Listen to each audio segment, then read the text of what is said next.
Hi மக்களே, welcome to Jarlin's cooking and baking. இன்றைக்கி பார்த்திங்கன்னா ஒரு முட்டை குழம்பு பார்க்க போகிறோம்.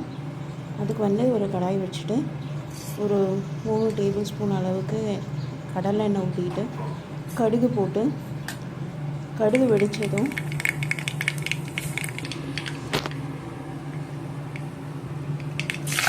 கருவேப்பிலை சேர்த்துக்கோங்க. கருவேப்பிலை சேர்த்த பிறகு ஒரு 2 வெங்காயம் நீளமாக வெட்டி சேர்த்து நல்லா வதக்கிக்கணும். நல்ல ஒரு நல்ல ஒரு பிங்க் கலர் வர வரைக்கும் நல்லா வதக்கிக்கணும். அதுக்கப்புறமா ஒரு 3 தக்காளி இந்த மாதிரி சேர்த்துக்கோங்க. தக்காளி போட்ட பிறகு தக்காளி வதங்குறதுக்காக உப்பு போட்டுக்கோங்க. அப்புறம் இதுக்கு தேவையான மசாலா, தேவையான அளவு தண்ணி ஊற்றி நல்லா கொதிக்க வைங்க.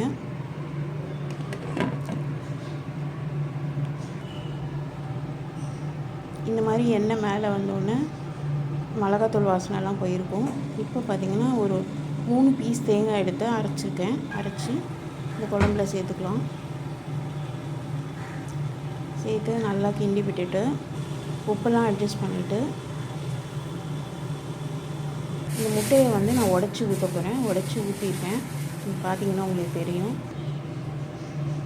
அப்படியே அடுப்பை சிம்மில் வச்சு ஒரு 3 to 4 மினிட்ஸ் குக் பண்ணுங்கள். அப்போ அந்த முட்டையெல்லாம் நல்லா வெந்துடும்.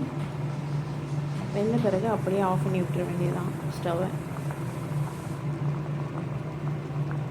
இப்போ இந்த முட்டை குழம்பு ரெடி ஆயிடுச்சு. இது நல்லாயிருக்கும் சாதத்தோடு சாப்பிட்றதுக்கு.